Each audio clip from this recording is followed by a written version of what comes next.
Hello students, welcome to Faichima classes in collaboration with City Model College। आज हम लोग class 9th का chapter 3 law of motion को study करेंगे। इसमें सबसे पहले हम लोग देखेंगे लॉज ऑफ मोशन में contact and non contact forces. क्या होते हैं कॉन्टैक्ट और नॉन कॉन्टैक्ट फोर्सेस? तो पहले तो फोर्स किसको कहते हैं इसको हम देखते हैं। What is force? So force की कुछ डिफिनेशंस हैं जो फोर्स के इफेक्ट को लेकर डेवलप की गई हैं कि फोर्स से क्या क्या होता है। जैसे फोर्स की पहली डिफिनेशन ये है कि it can change the state of rest और of motion of the body, I it can produce motion in the body. तो कहने का मतलब है कि कोई बॉडी यदि रेस्ट पर है, कहीं पर रखी हुई है, स्टेशनरी है, और उस पर जब आप कोई फोर्स एफ अप्लाई करते हो तो मूव करना शुरू कर देती है, यानी इसमें कोई वेलोसिटी आ जाती है। यानी या तो वेलोसिटी आ जाती है या उसकी वेलोसिटी चेंज हो जाती है। तो इस तरह से the force can change the state of rest और द मोशन ऑफ बॉडी। यानी या तो फोर्स जो स्टेट ऑफ रेस्ट पे है, स्टेशनरी है, उसको वहां से मोशन में ला देता है, या फिर यदि ऑलरेडी मूव कर रही है तो उस पर जब हम फोर्स लगाते हैं तो उसकी वेलोसिटी में चेंज कर देता है। तो ये आपके फोर्स की फर्स्ट डेफिनेशन हो गई। फिर हम कहते हैं it can change the size and shape of the body. यानी किसी बॉडी पे यदि आप कोई फोर्स लगाते हो तो आप उसके शेप और साइज को या उसके डायमेंशंस को चेंज कर लेते हो। तो इट मीन्स आपका फोर्स दो तरह से वर्क करता है, या तो बॉडी के मोशन को, उसके स्टेट ऑफ रेस्ट को चेंज करता है, उसकी वेलोसिटी को चेंज करता है, या फिर आपका जो फोर्स है वो बॉडी के शेप और साइज को या उसकी डायमेंशन को चेंज करता है। इन दोनों ही बातों से मिलकर हम एक डेफिनेशन बनाए, फाइनल डेफिनेशन। तो फोर्स की डेफिनेशन हो गई, a force is that physical cause which changes और टेंड्स टू चेंज। यानी या तो वो चेंज कर देता है या वो चेंज करने की टेंडेंसी रखता है। क्या चीजें? Either the size or the shape or the state of rest or the motion of the body। यानी फोर्स एक फिजिकल कॉज है, एक ऐसा रीजन है फिजिकल जो आपके बॉडी के शेप और साइज को चेंज कर सकता है, या उसके बॉडी आपकी स्टेट ऑफ रेस्ट में है, स्टेशनरी है, तो उसको मोशन में ला सकता है, या वो ऑलरेडी मोशन में है तो उसकी वेलोसिटी को चेंज कर सकता है। तो this is the final definition of force. अब फोर्स को किस तरह से डिवाइड किया गया है? फोर्स को बेसिकली हमने दो टाइप से डिवाइड किया है, एक कांटेक्ट फोर्स और एक non contact force. Contact force का सीधा सा मतलब है जहां पर हम किसी को, कोई दो चीजें जब आपस में कांटेक्ट में आती हैं, एक दूसरे को टच कर रही हूं, तब वहां पर जो फोर्स लगता है वो सारे फोर्सेज आपके कांटेक्ट फोर्सेज हैं। और जहां पर दो बॉडीज एक दूसरे पर फोर्स लगा रही हैं लेकिन वो एक दूसरे को फिजिकली टच नहीं कर रही हैं, तो ऐसी जगहों पर जब फोर्स लग रहा होता है तो उसको हम नॉन कॉन्टैक्ट फोर्सेस कहते हैं। तो आइए कुछ देखते हैं इस तरह से। तो सबसे पहले हमारा है कॉन्टैक्ट फोर्सेस। डेफिनेशन क्या है? The forces which are applied on bodies by making a physical contact are called the contact force. यानी जब कोई दो बॉडीज एक दूसरे के टच में आती हैं, कॉन्टैक्ट में आती हैं, और उस समय जो फोर्स लगता है उसको हम कहते हैं कॉन्टैक्ट फोर्स। उसको इस तरह से कह सकते हैं कि सपोज कोई वाल है और वाल को आप पुश कर रहे हैं, तो यहां पर भी आप, चूंकि दो बॉडीज हो गई, एक तो आप खुद हो गए और एक आपकी वाल हो गई, तो यहां पर आप उसको जब टच कर रहे हैं और जब फोर्स लगा रहे हैं, ये आपका कॉन्टैक्ट फोर्स है, क्योंकि यहां पर आप दो बॉडीज एक दूसरे को टच कर रहे हैं। कौन कौन से एग्जाम्पल हैं इसके? तो एक एग्जाम्पल आपका है द फोर्स ऑफ फ्रिक्शन, यानी जो फ्रिक्शनल फोर्स है वो आपका कांटेक्ट फोर्स है। फिर एक नॉर्मल रिएक्शन फोर्स है, फिर force of tension exerted by string, force exerted by spring, and force exerted on bodies during collision. ये वो जनरल फोर्सेज हैं जो हम साइंस में स्टडी करते हैं, और ये सारे ही फोर्सेज आपके तभी लगते हैं जब दो बॉडीज आपस में कांटेक्ट में आती हैं, और इसीलिए इनको हम कहते हैं फोर्स ऑफ कॉन्टैक्ट फोर्सेस। अब इनके इंडिविजुअल फोर्सेस को हम लोग डिस्कस करते हैं।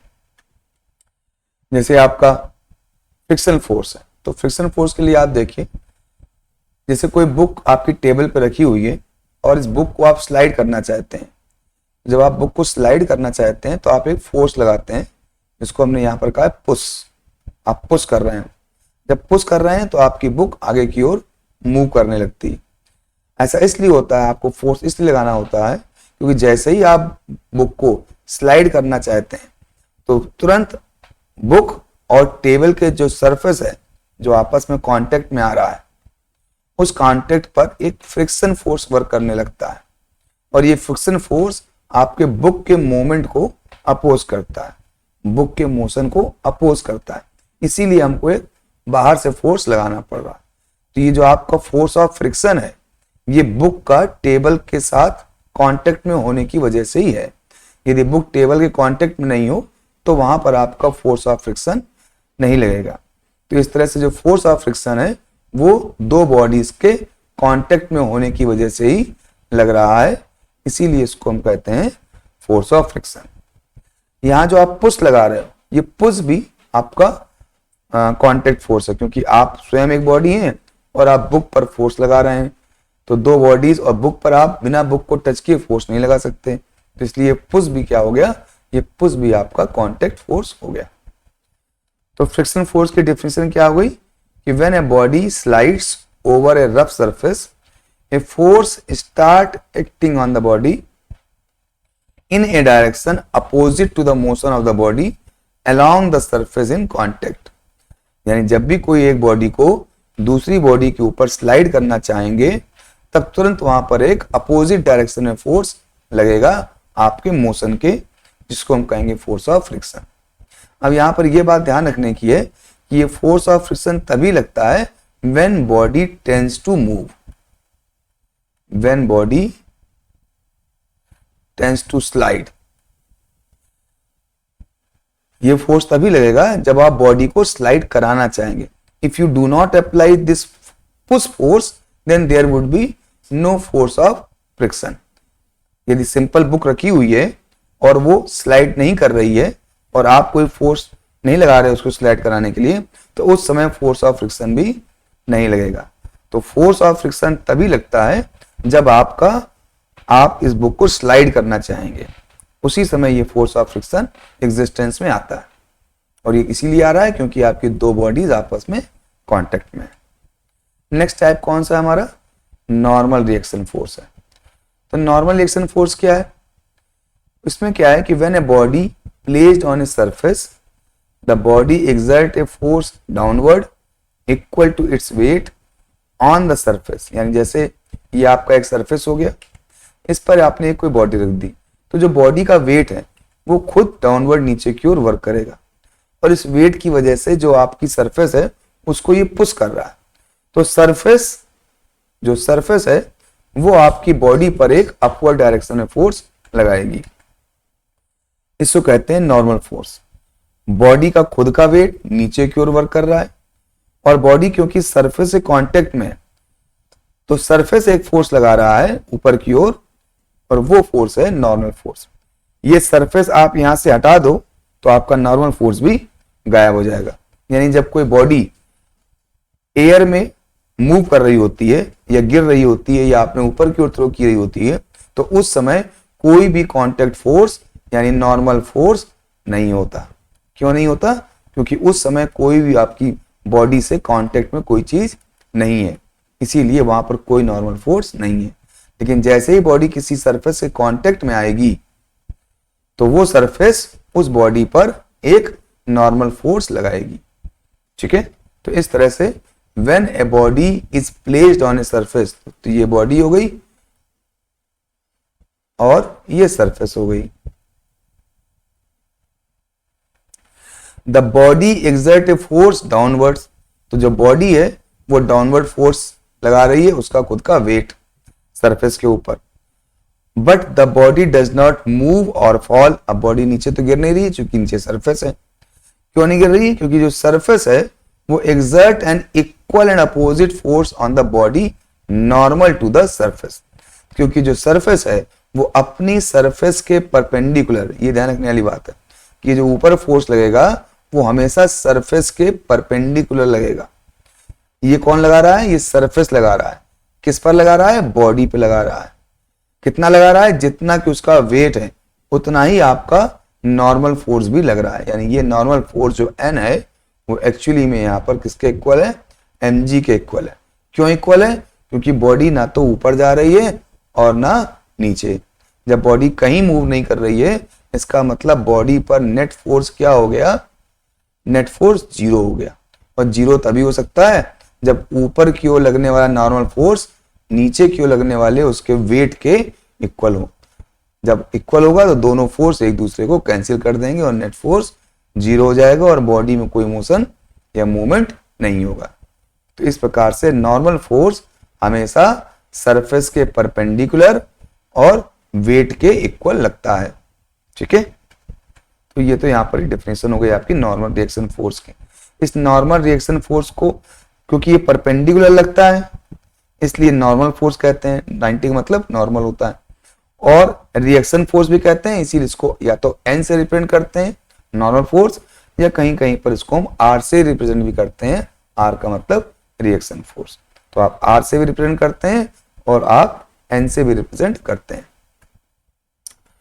नेक्स्ट इसी तरह से एक फोर्स और होता है टेंशन फोर्स। नॉर्मल फोर्स तब लगता है जब एक बॉडी दूसरी बॉडी या सरफेस के कांटेक्ट में हो। टेंशन फोर्स तब लगता है जब कोई एक बॉडी किसी थ्रेड की वजह से हैंग कर रही हो या सस्पेंड हो। तो जैसे when a body is suspended by a string attached to a rigid support, यानी जैसे ये कोई रिजिड सपोर्ट है और इसमें ये थ्रेड हो सकता है, आपका रोप हो सकती है, स्ट्रिंग हो सकती है, वायर हो सकता है, कोई भी ऐसी चीज हो सकती है जिससे कि आप अपने इस वेट को यानी इस बॉडी को आपने इस फिक्स्ड रिजिड सपोर्ट से आपने इसको सस्पेंड करके रखा हुआ है। तो ये तो हो गया आपका फिक्स्ड रिजिड सपोर्ट। ये थ्रेड हो गया या स्ट्रिंग हो गई या रोप हो गई, ठीक है, या वायर हो गया या कोई रॉड हो गई, ठीक है, कोई भी चीज हो सकती है। और ये आपकी बॉडी हो गई। अब यदि इस बॉडी को आपने इस थ्रेड, स्ट्रिंग, रोप, वायर, रॉड की हेल्प से इस फिक्स्ड रिजिड सपोर्ट से आपने हैंग करके रखा हुआ है, तो यहां पर भी कुछ फोर्सेस लग रहे होंगे। जैसे जो बॉडी का खुद का वेट है वो mg नीचे क्यों लग रहा होगा, और जब mg नीचे क्यों लगेगा तो जहां पर ये थ्रेड आपके बॉडी को टच कर रहा है वहां पर एक टेंशन फोर्स ऊपर की ओर लगेगा। इसको कहते हैं हम लोग टेंशन फोर्स और रिप्रेजेंट करते हैं T से। तो ये टेंशन फोर्स क्यों लग रहा है, क्योंकि आपने बॉडी को थ्रेड से बांध के रखा हुआ है, सस्पेंड करके रखा हुआ है। तो ये फोर्स तभी लगता है टेंशन फोर्स जब आपकी बॉडी किसी थ्रेड से सस्पेंड होती है। तो इसलिए यहाँ पर बॉडी पर कौन सा फोर्स लग रहा है, टेंशन फोर्स लग रहा है। यहाँ बॉडी पर कौन सा फोर्स लग रहा है, नॉर्मल फोर्स लग रहा है।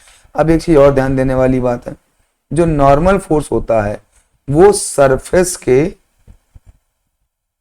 परपेंडिकुलर होता है और हमेशा सरफेस से अवे होता है। यानी बॉडी को सरफेस से अवे की ओर पुश करता है। सरफेस ये है, ये सरफेस है और सरफेस से अवे है। जबकि जो टेंशन होता है वो हमेशा बॉडी या ये कह सकते हैं यहां पर वापस आके कि सरफेस का जो सरफेस पे की वजह से जो नॉर्मल फोर्स लग रहा है वो बॉडी की तरफ होता है, ऐसे जैसे ये बॉडी की तरफ हो रहा है सरफेस से और सरफेस से अवे। और जो टेंशन फोर्स होता है वो बॉडी से अवे होता है। आप ध्यान से देखिए, ये जो नॉर्मल फोर्स लग रहा है ये लग रहा है सरफेस के द्वारा बॉडी की तरफ, जबकि ये जो टेंशन लग रहा है ये बॉडी से बाहर, बॉडी से आगे की ओर लग रहा है, बॉडी को ऊपर की ओर लग रहा है। बॉडी का वेट नीचे है, जैसे यहाँ भी बॉडी का वेट नीचे है, नॉर्मल फोर्स ऊपर है, लेकिन यहाँ पर ये फोर्स लगाया जा रहा है इस सरफेस के द्वारा और सरफेस के द्वारा बॉडी की तरफ लगा रहा है, बॉडी की ओर लगा रहे हैं, टूवर्ड्स द बॉडी लगा रहे हैं। और यहाँ पर जो टेंशन फोर्स लग रहा है वो बॉडी से अवे जा रहा है, बॉडी नीचे की ओर है और सरफेस टेंशन लग रहा है बॉडी से अवे। तो इस बात का हमेशा ध्यान रखेंगे कि टेंशन फोर्स कभी भी इस तरह से नहीं होगा, कहां पर, इस जगह पर। लेकिन जब यहां की बात करेंगे तो यहां पर टेंशन फोर्स इस तरफ की ओर ही होगा, ठीक है। लेकिन यहां की बात करेंगे यहां की, तो यहां पर टेंशन फोर्स ऊपर की ओर है। तो डिपेंड करता है आप टेंशन फोर्स किस जगह देखना चाह रहे हैं। आप यदि इस रिजिड पॉइंट से देखेंगे टेंशन फोर्स को इस रिजिड पॉइंट से देखेंगे तो टेंशन नीचे क्यों लग रहा है, क्योंकि यहां पर ये बॉडी हो गई तो बॉडी से अवे। यदि इस पॉइंट पर टेंशन देखेंगे तो टेंशन बॉडी से अवे इस तरफ क्यों लगेगा। तो ये भी टेंशन वही है, ये भी वही टेंशन है, बट डिपेंड करता है कि ये टेंशन इस पॉइंट पे लग रहा है और ये टेंशन इस पॉइंट पे लग रहा है, और टेंशन हमेशा बॉडी से अवे लगता है। और जबकि जो नॉर्मल फोर्स है वो सरफेस और बॉडी कांटेक्ट पर बॉडी की तरफ लगता है, जिससे ये आपका नॉर्मल फोर्स हुआ। ठीक है, नेक्स्ट देखते हैं force exerted by a spring.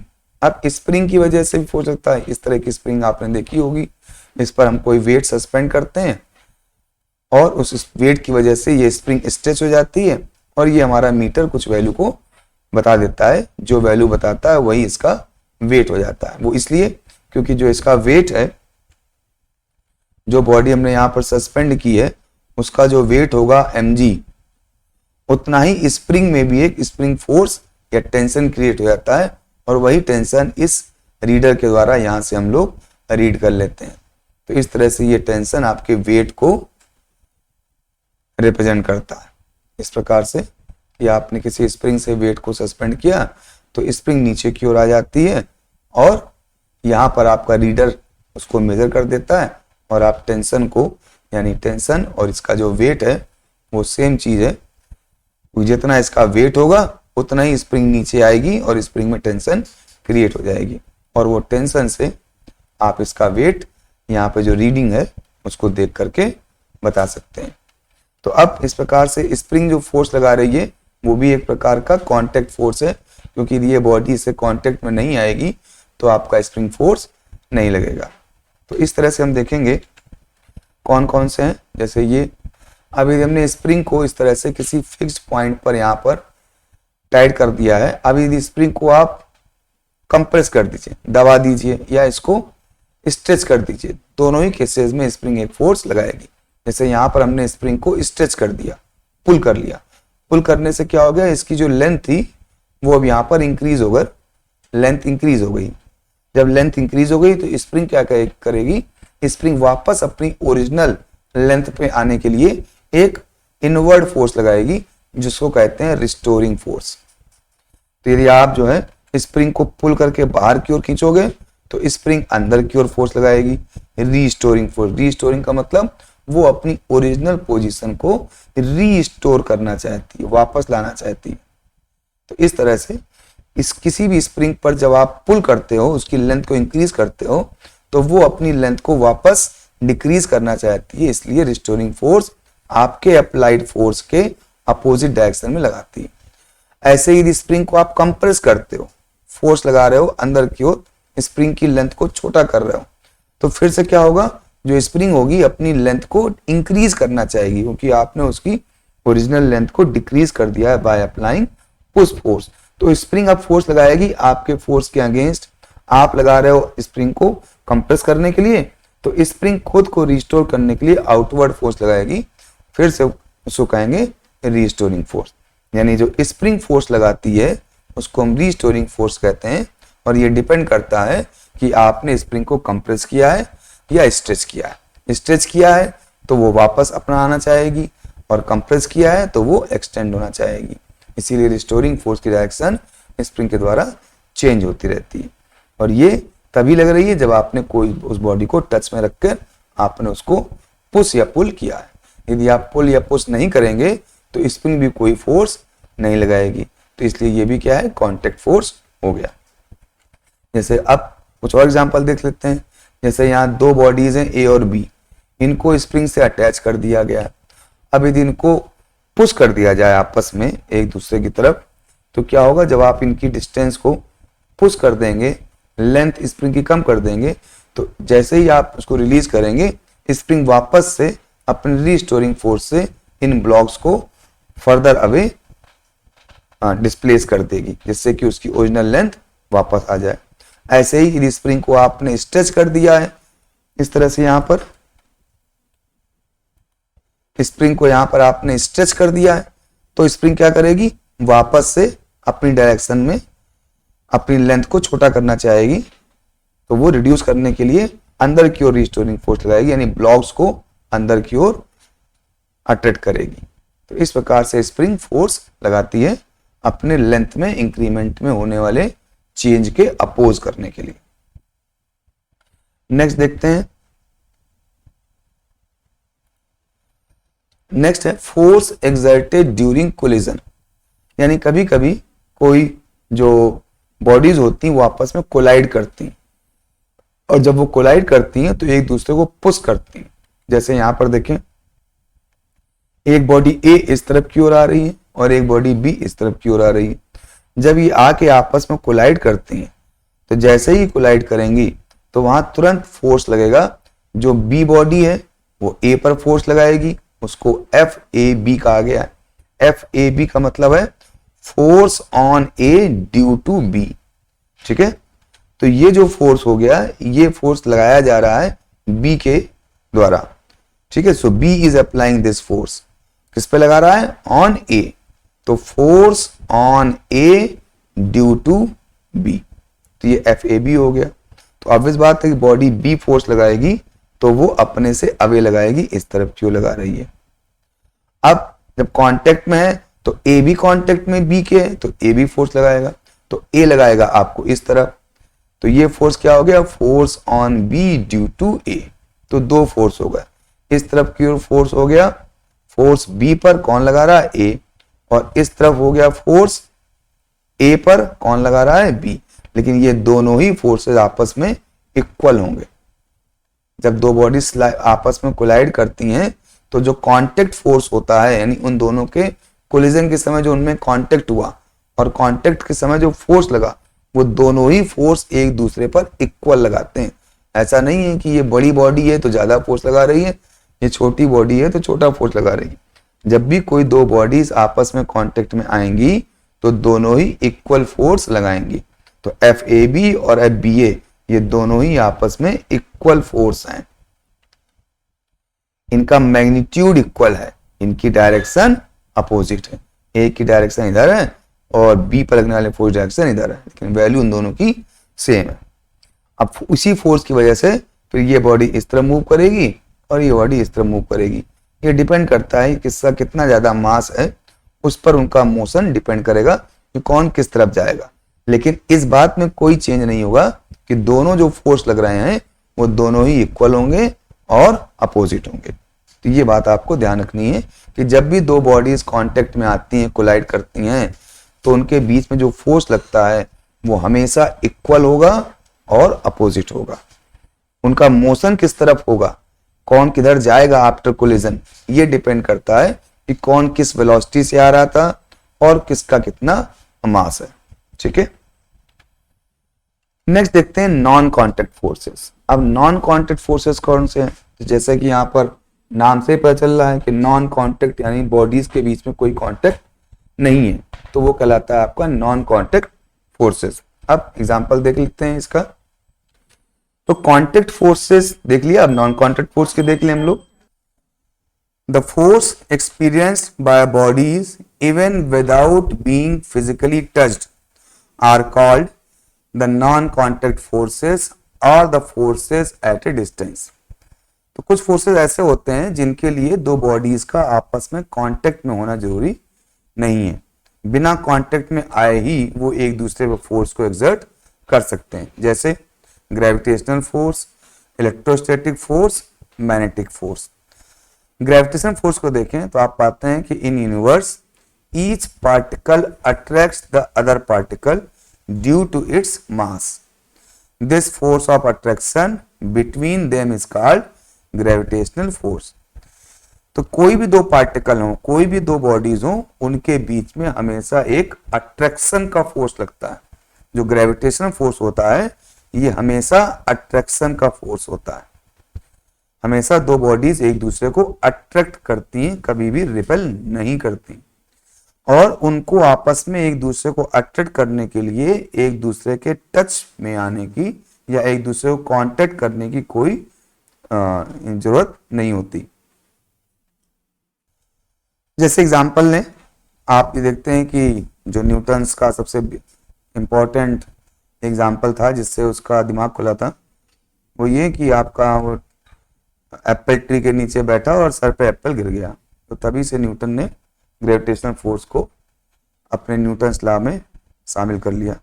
तो यहाँ पर क्या हो रहा है, यहाँ पर जो आपका एप्पल है उसको अर्थ की ग्रेविटी या अर्थ उस एप्पल को अट्रैक्ट कर रही है। तो यहाँ पर दो बॉडीज हो गई, एक तो एप्पल हो गया और एक अर्थ हो गई, और दोनों ही बॉडीज एक दूसरे कांटेक्ट में नहीं है, उसके बावजूद भी उनके बीच में ग्रेविटेशनल फोर्स लगता है और उसकी वजह से आपका एप्पल या कोई भी चीज अर्थ की ओर गिर जाती है। ऐसे दूसरा एग्जांपल देखिए हम लोग, तो आपका मून जो है सन के अराउंड इस प्रकार से सर्कुलर ऑर्बिट कर रहा होता है। तो मून भी आपके सन से किसी भी तरह से कोई कांटेक्ट में नहीं है, लेकिन कंटिन्यूअस अर्थ आपके मून को अपनी ओर अट्रैक्ट करती है, और यहां पर भी आपका ग्रेविटेशनल फोर्स वर्क करता है। तो ये आपके हो गए नॉन कांटेक्ट फोर्सेस में ग्रेविटेशनल फोर्स। ऐसे ही इलेक्ट्रोस्टैटिक फोर्स की बात करें तो इलेक्ट्रोस्टैटिक फोर्स में भी इसी तरह से क्या होता है, two like charges repel while two unlike charges attract each other। यानी यदि एक पॉजिटिव का है और दूसरा भी पॉजिटिव का है तो ये एक दूसरे को रिपेल करेंगे, लेकिन एक पॉजिटिव का है और दूसरा नेगेटिव का है तो ये चार्ज पार्टिकल एक दूसरे को अट्रैक्ट करते हैं, जबकि दोनों ही आपस में कांटेक्ट में नहीं है। जैसे कि आपके किसी एटम में अंदर जो न्यूक्लियस है उसमें प्रोटॉन्स हैं और उसके चारों ओर आपके इलेक्ट्रॉन्स ट्रेवल कर रहे हैं। तो इलेक्ट्रॉन्स नेगेटिव चार्ज है, न्यूक्लियस पे पॉजिटिव चार्ज है, और वहां पर उनके अट्रैक्शन फोर्स की वजह से आपका इलेक्ट्रॉन एटम के चारों ओर उसी तरह से आपका सर्कुलर ऑर्बिट बनाता है जैसा कि ग्रेविटेशनल फोर्स की वजह से आपका मून सन के या अर्थ के चारों ओर मून आपका सर्कुलर मोशन में चलता है। तो इस प्रकार से इलेक्ट्रोस्टैटिक फोर्स भी नॉन कांटेक्ट फोर्सेस हैं, क्योंकि यहाँ पर भी दो बॉडीज जो हैं आपकी, या दो पार्टिकल्स हैं, दो चार्ज पार्टिकल्स हैं, वो एक दूसरे कांटेक्ट में नहीं होते। फिर देखते हैं एक और आपका नॉन कांटेक्ट फोर्स है मैग्नेटिक फोर्स। यदि मैग्नेटिक फोर्स की बात करें तो यहां पर भी जानते हैं हम लोग कि two like magnetic poles repel. हमें पता है किसी भी मैग्नेट में दो पोल्स होते हैं, एक नॉर्थ पोल और एक साउथ पोल।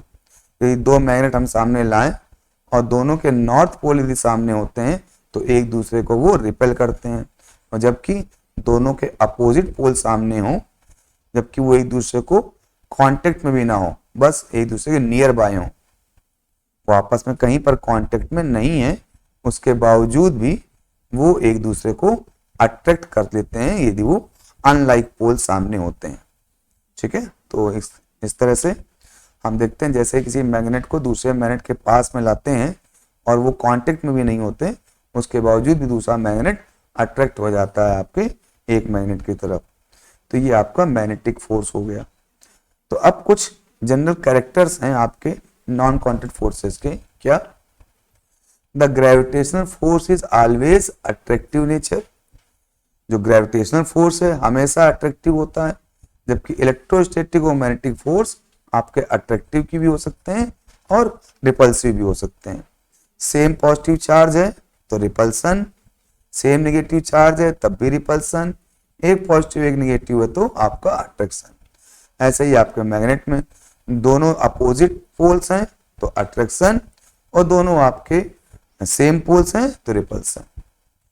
फिर देख रहे हैं the magnitude of non contact forces on the two bodies depends on the distance of separation between them. क्योंकि ये जो फोर्सेस हैं ये नॉन कांटेक्ट फोर्स है, यानी यहाँ पर बॉडी एक दूसरे के कांटेक्ट में नहीं है, तो इस कारण से, इस वजह से, इस रीजन से इन पर जो फोर्स लगता है वो इनकी डिस्टेंस के स्क्वायर के इनवर्सली प्रोपोर्शनल होता है। यानी जो इनके बीच जो फोर्स लग रहा है वो इनके बीच की जो डिस्टेंस है उसके स्क्वायर के इनवर्सली प्रोपोर्शनल होता है। तो ये बात आपको नॉन कांटेक्ट फोर्स में ध्यान रखनी होगी। कांटेक्ट फोर्सेस में बॉडीज के बीच की डिस्टेंस का कोई मतलब नहीं होता, क्योंकि वो हमेशा एक दूसरे कांटेक्ट में रहती हैं तब फोर्स लगाती हैं। लेकिन नॉन कांटेक्ट फोर्सेस में जो बीच की डिस्टेंस है वो भी इंपॉर्टेंट